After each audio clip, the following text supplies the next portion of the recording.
the Elephant Man. It's a term that has been in the popular zeitgeist for decades, and its mention in conversation summons different imagery for every person. People think of books, plays, movies, TV shows, operas, the list goes on and on. It's an imagery that is forever ingrained in the genre of horror, but not for the reason you may think of. The story of the Elephant Man is far darker than any adaptation could illustrate, and that's because of the one thing that doesn't come to mind when the term is used: the Elephant Man himself, Joseph Merrick. So tonight we're going to look at a figure in British history that has been the subject of many plays, films, and social movements that impacted the world, and look at why his story is still horrifying and relevant to this day. But before we begin, I want to give a quick word from our sponsor, Ekster. You guys already know I love Ekster Wallets, and they have been so generous to stick by my small channel. But if you're new here, then this is your chance to get the revolutionary wallet that has entirely changed how I go about my day. Ekster is the top tier brand in luxury smart wallets. Their products are designed with an efficiency and style put together that no other wallet has. Most of you see these minimalist wallets that are effectively two cheap pieces of metal pinched together with a rubber band, making it a pain to find the card you need when everything in the wallet is crammed together. If you're like me, I like knowing my wallet is safe and trackable at all times. Ekster wallets are unique because they come with a tracker card that fits into the wallet, connecting your phone and wallet so you never lose it again. And unlike those two pieces of metal, Ekster wallets come with RFID protection to keep your information safe, in a world where a hacker can steal your credit card info simply by walking by you. But here is my favorite feature of Ekster wallets. Unlike minimalist wallets where it is a pain to get the card you want, Ekster wallets have a genius mechanism that, with a push of a button, presents all your cards to you, and when you're done, you can push them back into the wallet. It's honestly so much fun to be at a restaurant or a bar and see people's eyes turn when I use my Ekster wallet. And Ekster is having their Father's Day sale until June 20th, so use the link in the description to save on your new Ekster wallet, which tells the good people at Ekster I sent you. And with the greatest wallet in the world, you also support your favorite horror channel in all of our future videos. So click the link in the description and get your new Ekster wallet today.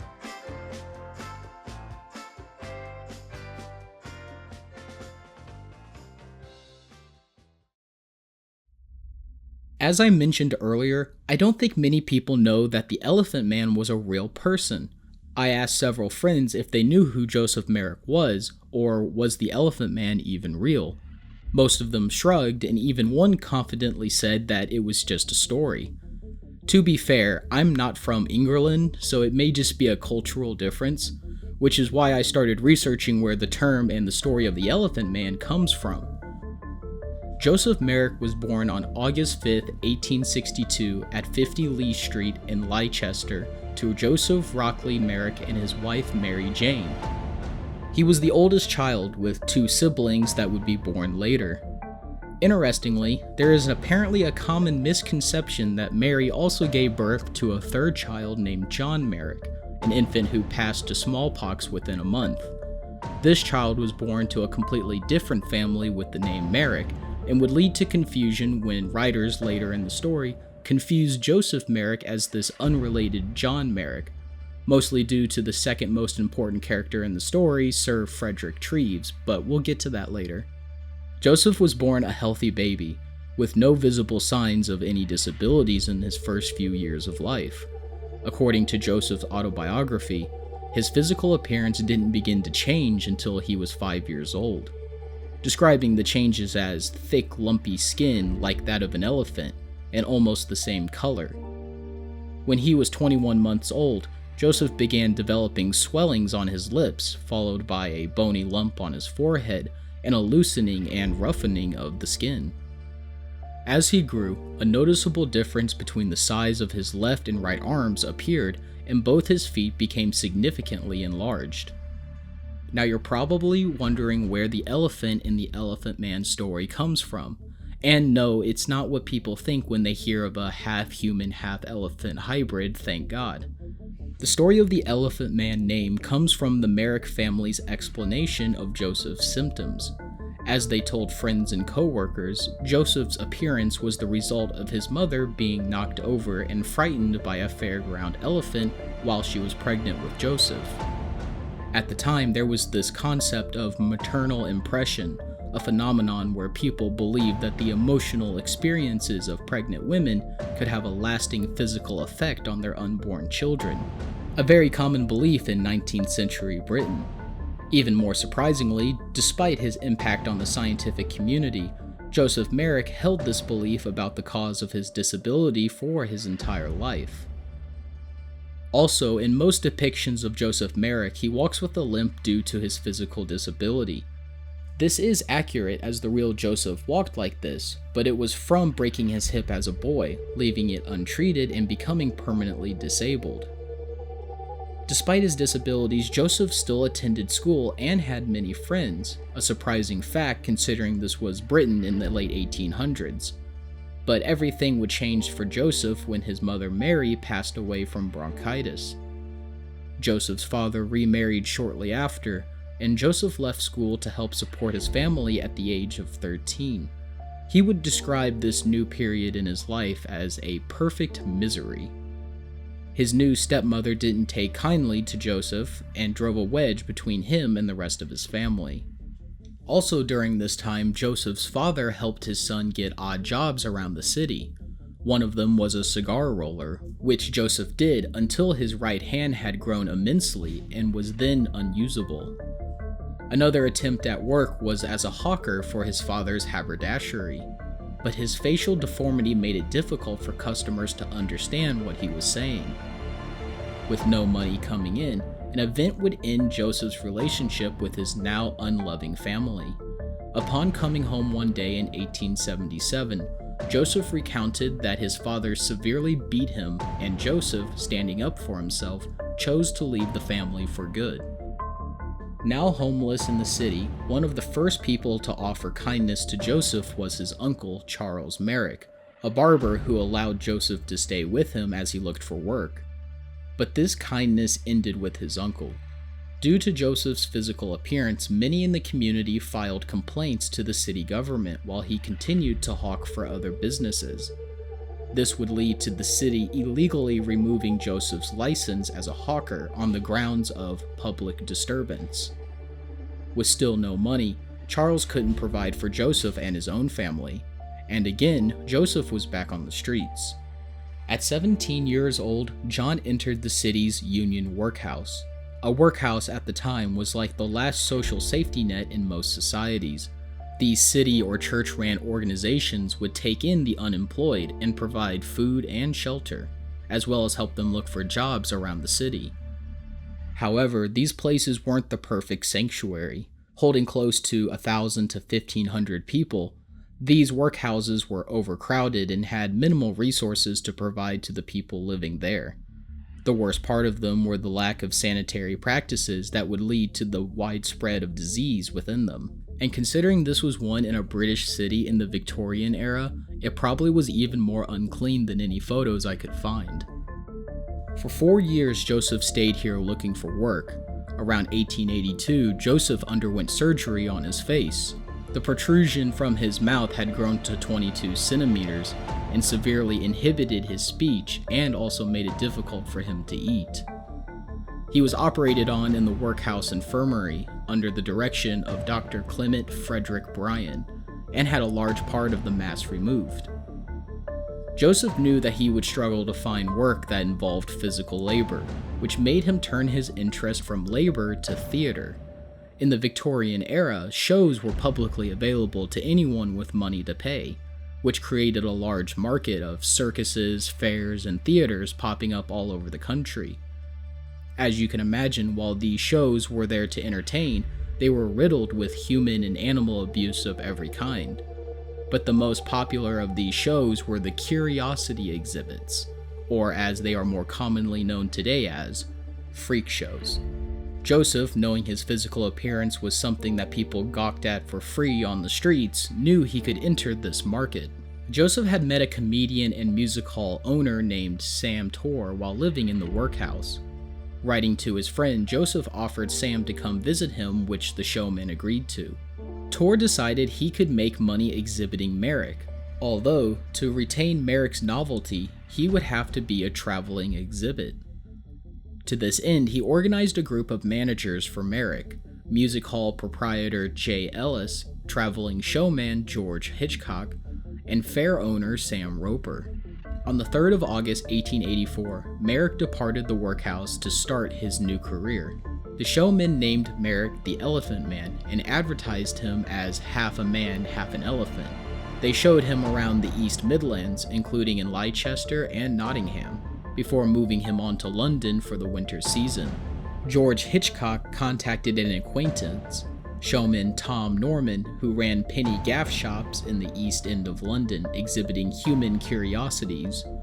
Without a meeting, Norman agreed to take over Merrick's management, and in November, Hitchcock traveled with Merrick to London. When Tom Norman first saw Merrick, he was dismayed by the extent of his deformities, fearing his appearance might be too horrific to be a successful novelty.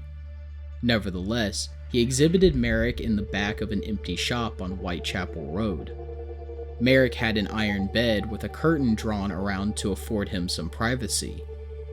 Norman observed Merrick asleep one morning and learnt that he always slept sitting up, with his legs drawn up and his head resting on his knees.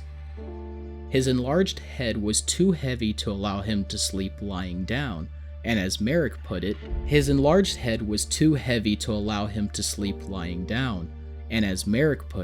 he would risk waking with a broken neck. Norman decorated the shop with posters that had been created by Hitchcock, depicting a monstrous half-man, half-elephant. A pamphlet titled The Autobiography of Joseph Carey Merrick was created, outlining Merrick's life to date. This biography, whether written by Merrick or not, provided a generally accurate account on his life. It contained an incorrect date of birth, however, but throughout his life, Merrick was vague about when he was born. Norman gathered an audience by standing outside the shop and drawing a crowd through his showman's charisma. He would then lead his onlookers into the shop, explaining that the Elephant Man was not here to frighten you, but to enlighten you. Drawing aside the curtain, he allowed the onlookers, often visibly horrified, to observe Merrick up close, while describing the circumstances leading to his present condition, including his mother's alleged accident with an elephant. The Elephant Man exhibit was moderately successful, and made money primarily from the sales of the autobiographical pamphlet. Merrick was able to put his share of the profits aside, hoping to earn enough to one day buy a home of his own. The shop on Whitechapel Road was directly across the road from the London Hospital, an excellent location, as medical students and doctors visited the shop curious to see Merrick. One visitor was a young house surgeon named Reginald Tuckett. Like his colleagues, Tuckett was intrigued by the Elephant Man's deformities, and told his senior colleague, Frederick Treves, about him. Now, Frederick Treves is easily the most controversial figure in Joseph's story.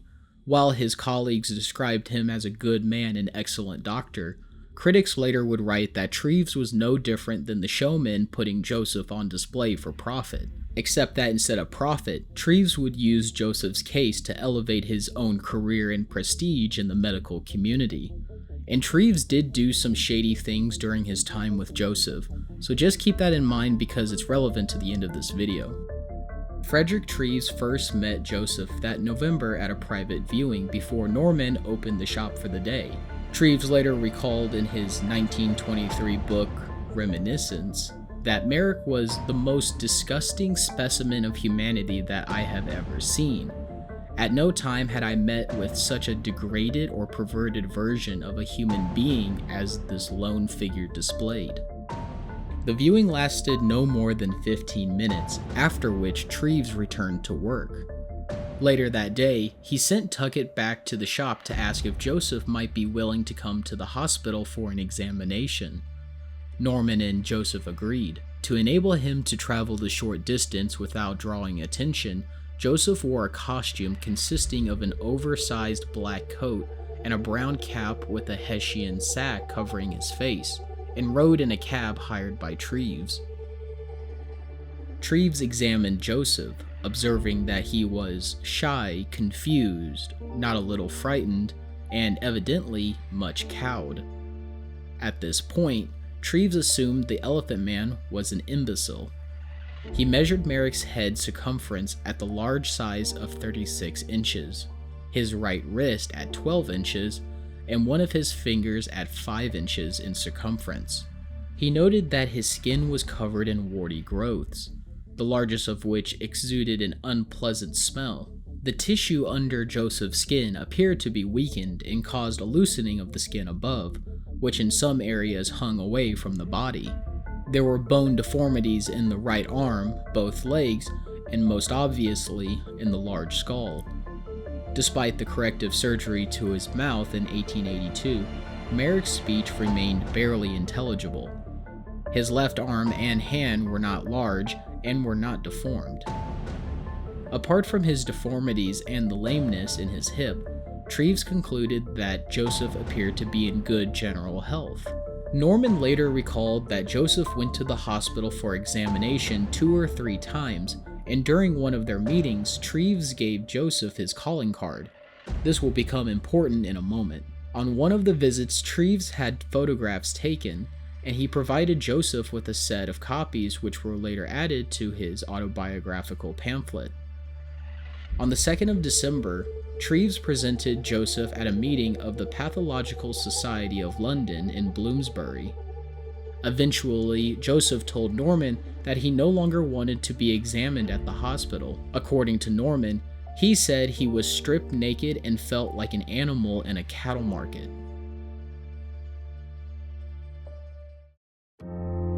During this time in Victorian Britain, tastes were changing in regard to freak show exhibits like the Elephant Man. Shows like Norman's were a cause for public concern, both on the grounds of decency and due to the disruption caused by crowds gathering outside them. Not long after Joseph's last examination with Frederick Treves, the police closed down Norman's shop on Whitechapel Road, and Joseph's Leicester managers withdrew him from Norman's care. In 1885, Joseph went on the road with Sam Roper's traveling fair. He befriended 2 other performers, Roper's Little People, Bertram Dooley and Harry Bramley, who on occasion defended Joseph from public harassment while on the road. The dampening of public enthusiasm for freak shows and human oddities continued, and the police and magistrates became increasingly vigilant in closing down shows.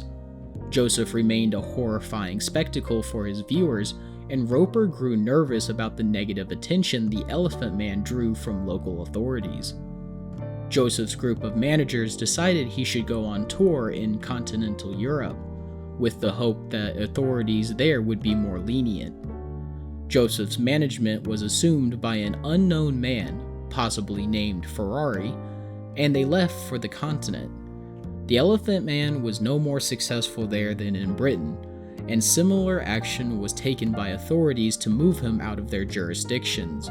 In Brussels, Merrick was deserted by this new manager, who stole Joseph's 50 francs, which is equivalent to 5,400 francs today. Abandoned, Joseph made his way by train to Ostend, where he attempted to board a ferry for Dover, but was refused passage because of his looks. He traveled to Antwerp and was able to board a ship bound for Harwich in Essex. From there, he traveled by train to London and arrived at Liverpool Street Station. On the 24th of June in 1886, Joseph safely returned to his own country, but with nowhere to go. He was not eligible to enter a workhouse in London for more than 1 night, and would be accepted only by the Leicester Union, where he became a permanent resident. Leicester was 98 miles away, however. But his speech was unintelligible now, and his appearance repugnant. He drew a crowd of curious onlookers until a policeman helped him into an empty waiting room, where he huddled in a corner, exhausted. Unable to make himself understood, his only identifying possession was Frederick Treves's card. The police contacted Treves, who went to the station. Recognizing Joseph, Treves took him in a carriage to the London hospital. Joseph was admitted for bronchitis. He was then washed, fed, and then given a bed in a small isolation room in the hospital's attic. With Joseph admitted into the hospital, Treves now had time to conduct a more thorough examination. He discovered that Joseph's physical condition had deteriorated over the previous 2 years, and that he had become quite impaired by his deformities. Treves also suspected that Merrick now had a heart condition and only a few years left to live. Merrick's general health improved over the next 5 months under the care of the hospital staff. The question of Joseph's long-term care had to be addressed. Francis Carr Gom, the chairman of the hospital committee, had supported Treves in his decision to admit Joseph, but by November, long-term plans needed to be made. The London hospital was not equipped or staffed to provide care for the incurable, which Joseph clearly was. Carr Gom contacted other institutions and hospitals more suited to caring for chronic cases, but none would accept Joseph. Gom wrote a letter to The Times, printed on the 4th of December, outlining Joseph's case and asking readers for suggestions. The public's response in letters and donations was significant, and the situation was even covered by the British Medical Journal. With the financial backing of many donors, Gom was able to make a convincing case to the committee for keeping Joseph in the hospital. It was decided that he would be allowed to stay there for the remainder of his life. He was moved from the attic to 2 rooms in the basement adjacent to a small courtyard. The rooms were adapted and furnished to suit Joseph, with a specially constructed bed and, at Treves' instruction, no mirrors. Joseph settled into his new life at London Hospital. Treves visited him daily and spent a couple of hours with him every Sunday. Now that Joseph had found someone who understood his speech, he was delighted to carry on long conversations with the doctor. Treves and Joseph built a friendly relationship, although Joseph never completely confided in him. He told Treves that he was an only child, and Treves had the impression that his mother, whose picture Joseph always carried with him, had abandoned him as a baby. Merrick was also reluctant to talk about his exhibition days, although he expressed gratitude towards his former managers. It did not take Treves long to realize that, contrary to his initial impressions, Joseph was not intellectually impaired. Treves observed that Joseph was very sensitive and showed his emotions easily. At times, Joseph was bored and lonely and demonstrated signs of depression. He had spent his entire adult life segregated from women, first in the workhouse and then as an exhibit. The women he met were either disgusted or frightened by his appearance. His opinions about women were derived from his memories of his mother and what he read in books. Treves decided that Joseph would like to be introduced to a woman and it would help him feel normal. The doctor arranged for a friend of his named Mrs. Layla Maturin, a young and pretty widow, to visit Joseph. She agreed, and with fair warning about his appearance, she went to his room for an introduction. The meeting was short, as Joseph quickly became emotional. He later told Treves that Maturin had been the first woman ever to smile at him, and the first to shake his hand. She kept in contact with him, and a letter written by Joseph to her, which thanked her for the gift of a book, is the only surviving letter written by Joseph. This first experience of meeting a woman, though brief, instilled in Joseph a new sense of self-confidence. He met other women during his life at the hospital and appeared taken with them all. Treves believed that Merrick's hope was to go live at an institution for the blind, where he might meet a woman who could not see his deformities. Joseph wanted to know about the real world and questioned Treves on a number of topics.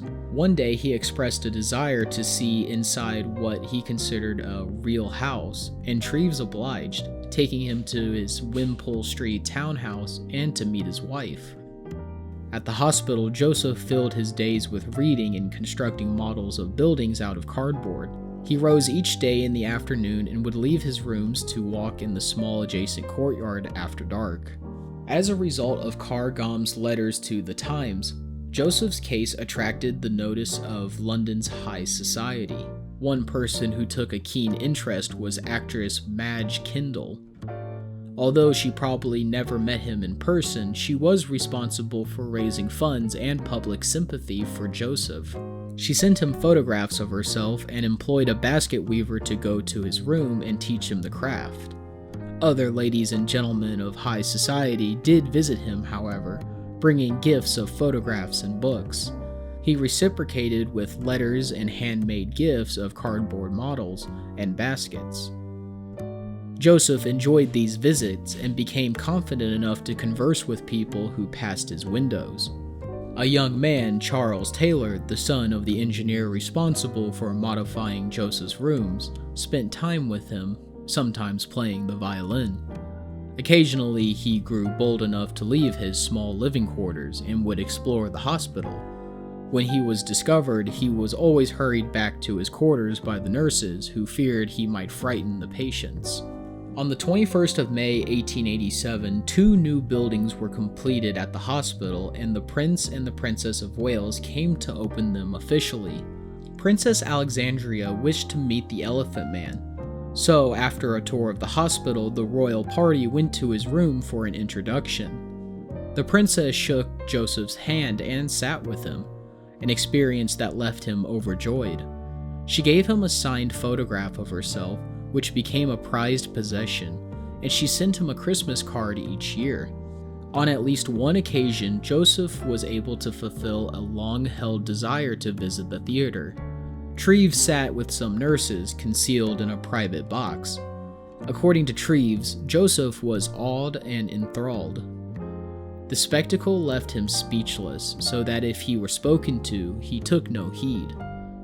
On 3 occasions, Joseph left the hospital in London on holiday, spending a few weeks at a time in the countryside. Through elaborate arrangements that allowed Joseph to board a train unseen and have an entire cage to himself, he traveled to Northamptonshire to stay at Falsley Hall, the estate of Lady Knightley. He stayed at the gamekeeper's cottage and spent the days walking in the estate's woods collecting wild flowers. He befriended a young farm laborer who later recalled Joseph as an interesting and well-educated man. Treves called this the one supreme holiday of Joseph's life, although in fact there were 3 such trips. Merrick's condition gradually deteriorated during his 4 years at the London hospital. He required a great deal of care from the nursing staff and spent much of his time in bed or sitting in his quarters with diminishing energy. His facial deformities continued to grow and his head became even more enlarged. Joseph Merrick died on the 11th of April in 1890 at the age of 27 at around 3:00 p.m. Treves' house surgeon visited Merrick and found him laying dead across his bed. His body was formally identified by his uncle, Charles Merrick. Joseph's death was ruled accidental, and the certified cause of death was asphyxia, caused by the weight of his head as he lay down. Treves, who performed the autopsy, said Joseph had died of a dislocated neck, which likely severed his vertebral arteries.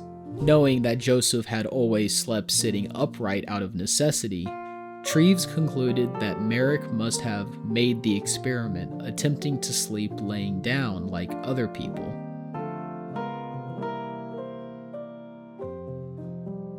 Joseph did not receive a burial, with almost all sections of his body, both skeleton and soft tissue, being preserved for study. Treves dissected Joseph's body and took plaster casts of his head and limbs. He took skin samples, which were later lost during the Second World War, and mounted his skeleton. His mounted skeleton at the medical school is not on public display. There is a small museum dedicated to his life, housing some of his personal effects, and a new replica of his skeleton went on display in 2012. His remains are in a glass case in a private room at the university and can be viewed by medical students and professionals by appointment, to allow medical students to view and understand the physical deformities resulting from Joseph Merrick's condition. So what was the cause of Joseph's disability and physical appearance? The truth is, no one really knows. Since Joseph's discovery, there have been hundreds of propositions given from the British medical community. The first answer was neurofibromatosis, which was presented in 1909. This was ruled as false, as one of the major symptoms of the disease were small warts that dotted the enlarged tumors on the skin, a symptom that Joseph didn't have. In 1986, Joseph's case was reopened by Michael Cohen, the doctor who first discovered Proteus syndrome, a genetic disorder with symptoms similar to Joseph, where his tissue would enlarge uncontrollably, leading to the physical appearance Joseph had, despite his cognitive abilities being standard to any regular person.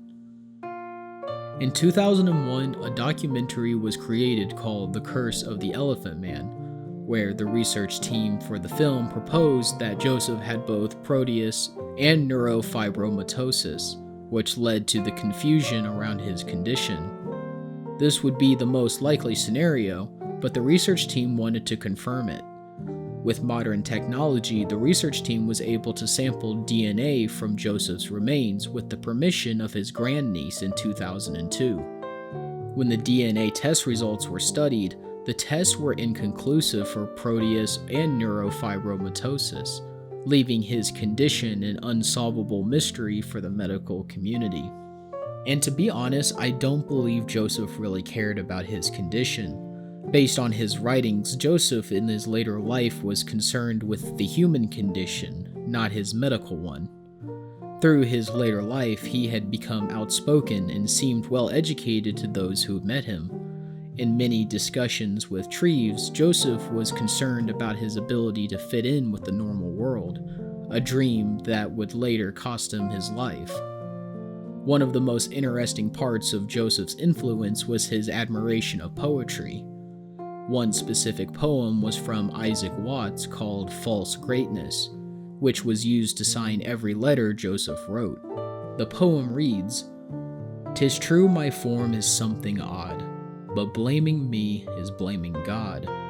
Could I create myself anew, I would not fail in pleasing you. If I could reach from pole to pole, or grasp the ocean with a span, I would be measured by the soul. The mind's the standard of the man." Even more baffling and tragic about Joseph was his private nature. He rarely revealed the truth about himself, choosing to either make up his past or simply not speak of it.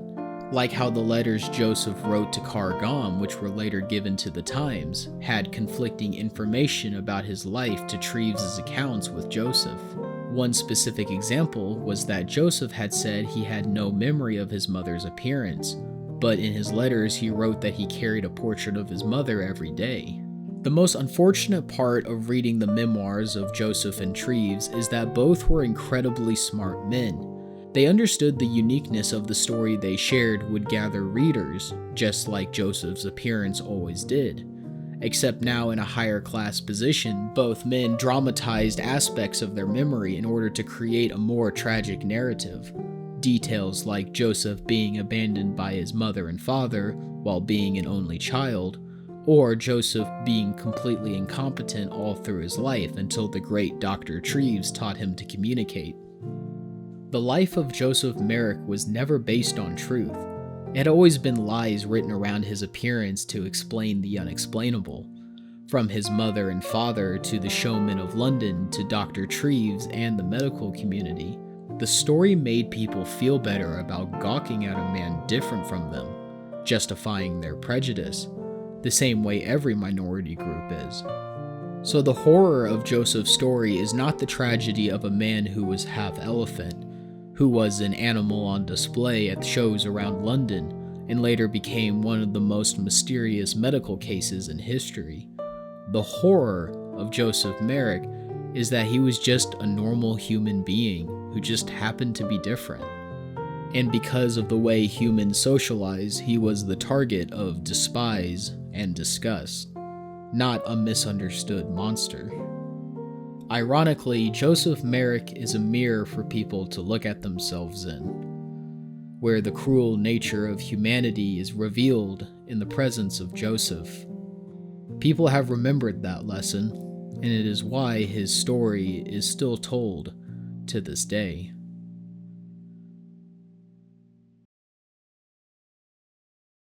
A lot of the footage you've seen in this video came from the 1980 David Lynch movie The Elephant Man, which, other than a few details, does a pretty accurate portrayal of Joseph and Treves' relationship. It's a movie that I would suggest watching because its message is a lot similar to my own conclusions, even though I don't like just random things being added to someone's story, which the movie does do. The rest of this research was done through Wikipedia, which led me to the memoirs and letters mentioned through the story. I wish I had more of a medical background so I could really go into the details of Joseph's condition, but I was more focused on his story and impact.